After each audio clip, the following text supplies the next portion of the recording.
Hello friends, आज से हम इंग्लिश लिटरेचर का टोटल सिलेबस डिस्कस करेंगे बिल्कुल डिटेल में। सबसे पहले हम स्टार्ट करेंगे बिना टाइम वेस्ट करते हुए वो एंग्लो सेक्शन पीरियड।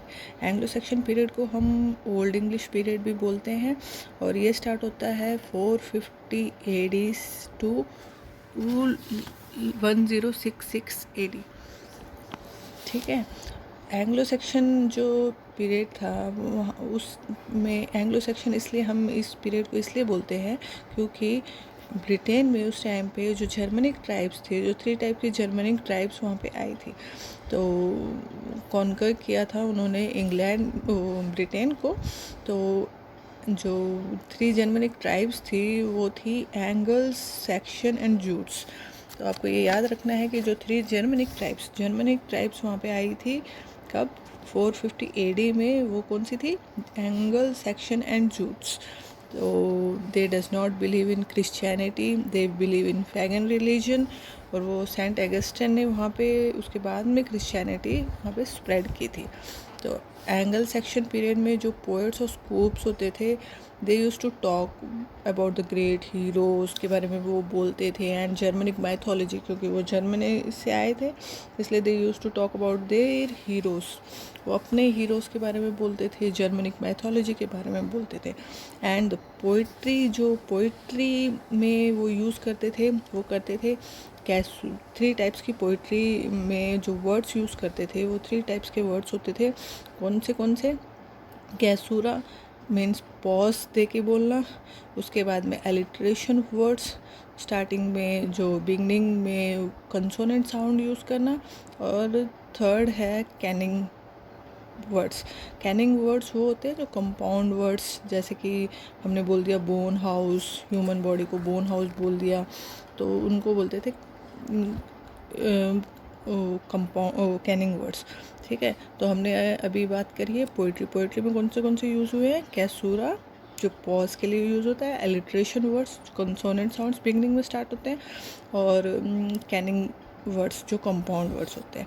और उनकी पोइट्री में क्या होता था, एब्स्ट्रैक्ट आइडियाज़ के बारे में वो बात करते थे। जो पोइट्री प्रोज होती थी उसमें एब्स्ट्रैक्ट आइडियाज़ के बारे में बात करते थे। अब हम थोड़ा बात करते हैं जल्दी ही इसमें एंगल सेक्शन और जो ओल्ड इंग्लिश पीरियड है, इसमें ज़्यादा आपको टाइम फोकस करने की ज़रूरत नहीं है। इसमें से बिल्कुल कम जो हमारे एग्ज़ाम पेपर में आता है, बहुत ही कम 1-2 क्वेश्चंस बनते हैं ज़्यादा से ज़्यादा।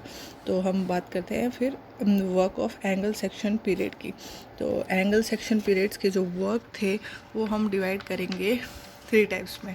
तो पोइट्री जो वर्क वहाँ पे उस टाइम पे सबसे ज़्यादा लिखी जाती थी पोइट्री। तो पोइट्री को हम 3 टाइप्स में डिवाइड करेंगे: heroic poetry, lyric poetry and Christian poetry. ठीक है। जो हीरोइक पोइट्री थी ये पहले हम सबसे पहले वो डिस्कस कर लेते हैं। तो सबसे पहले हीरोइक पोइट्री जो थी वो एक एपिक पोएम लिखा गया था, वो था बियोवुल्फ। ठीक है। 50 इयर्स जो बियोवुल्फ ने रूल किया था डेनमार्क पे, डेनमार्क का किंग था।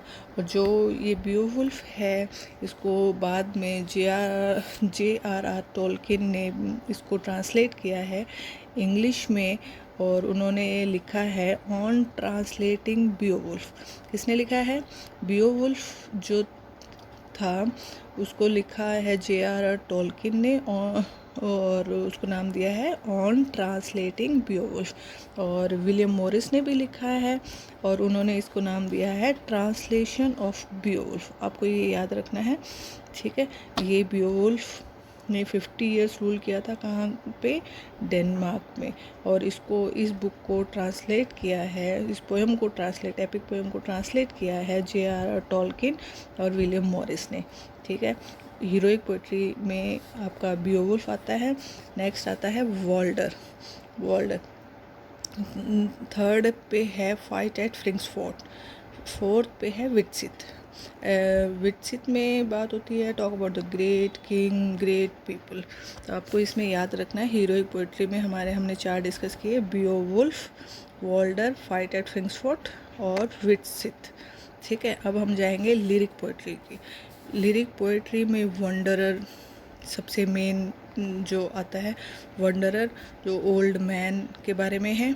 सी फियरर, नेक्स्ट सेकंड सी फियरर, सी इजरा पॉन्ड ने ट्रांसलेट की है इंग्लिश में सी फियरर। फिर आता है हमारा वाइस लेमेंट, ग्रीफ, इसमें वाइफ्स लेमेंट में बात हो रही है। It is about a grief of female speaker. Fourth है हमारा Deor lament, singer in some lord hall. फिर फिफ्थ है हस्बैंड मैसेज, लिरिक पोइट्री। ठीक है, लिरिक पोइट्री में 5 आते हैं। फर्स्ट है wanderer, seafarer, wife's lament, Deor lament and fifth is husband message. ठीक है, अब Christian poetry is important. Christian poetry में कैडमन जो फर्स्ट इंग्लिश पोइट थे, एंगल सेक्शन मिल्टन भी इन्हें कहा जाता है। सेकेंड कैडमन, आपको याद रखना है, कैडमन फर्स्ट इंग्लिश पोइट थे। क्रिश्चियन पोइट्री के बारे में बात कर रही हूँ मैं। क्रिश्चियन पोइट्री में कैडमन फर्स्ट इंग्लिश पोइट, फिर एंगल सेक्शन मिल्टन भी उन्हें कहा जाता है। सेकेंड आता है बेडे, तो बीड या बीड भी कह सकते हैं, BEDE। ठीक है, तो किंग अल्फर्ड ने ट्रांसलेट किया है इसको ओल्ड इंग्लिश में। It talks about life of Caedmon, ये कैडमन के बारे में है, ये उनकी लाइफ के बारे में लिखा गया है। सिनीवुल्फ आप अच्छे से जानते होंगे, बहुत ही रिलीजियस कंपोजिशन है ये। इसमें 3 इन्होंने पोइट्री लिखी है, Juliana first, at Christ and fates of epistles. ठीक है, सिनीवुल्फ में पहले ये पोएट थे जिन्होंने अपने साइन किए थे अपनी पोएम पे, तो ही साइन ऑन हिज पोएम। किसने सबसे पहले साइन किया अपने पोएम पे? सिनीवुल्फ में।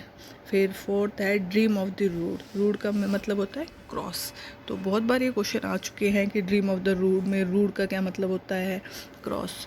तो हम थोड़े से इसके क्वेश्चन भी डिस्कस कर लेते हैं, क्वेश्चन आंसर्स। ठीक है, ये मैं एक ग्लिम्प्स आपको दूंगी, बस आप जो भी आप पढ़ रहे हैं तो एक बार इसको, ज़्यादा लंबी मैं वीडियो नहीं बनाऊंगी, आप एक बार इसको देख लेंगे तो आपका रिवीजन हो जाएगा जल्दी से।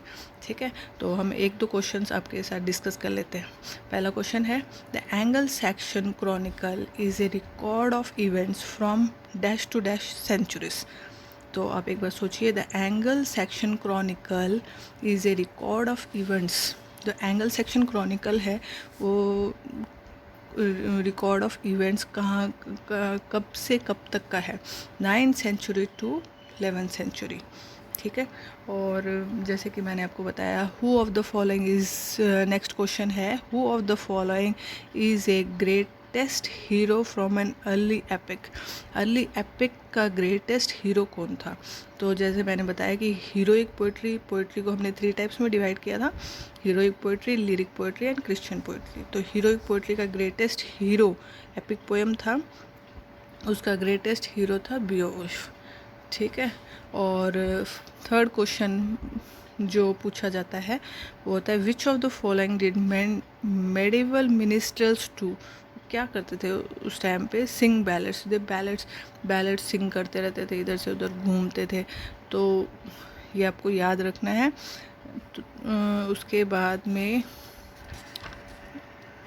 है हमारा एक क्वेश्चन बनता है, वो भी बहुत इम्पोर्टेंट है। ये एक अभी मैंने जैसे 4th क्वेश्चन डिस्कस कर लेते हैं।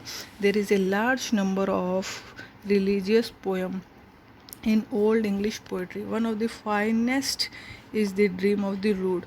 The word rude in the title means, अभी जैसे मैंने बताया था आपको, क्रिश्चियन पोएट्री में इन्होंने लिखा था, तो इसका आंसर है द क्रॉस। रूड का मतलब क्या होता है? The cross. इसका सारा नोट्स जो है मैं आपको प्रोवाइड कर दूंगी अपने लिंक में। और एक लास्ट क्वेश्चन जो इम्पोर्टेंट बनता है हमारा वो है, which of the following was not a dialect of old English. ये बहुत बार पूछा गया है, which of the following was not a dialect of old English. तो मैं आपको चॉइस देती हूँ इसमें, इरिश, नॉर्थम्ब्रियन, मर्सियन एंड कैंटिश।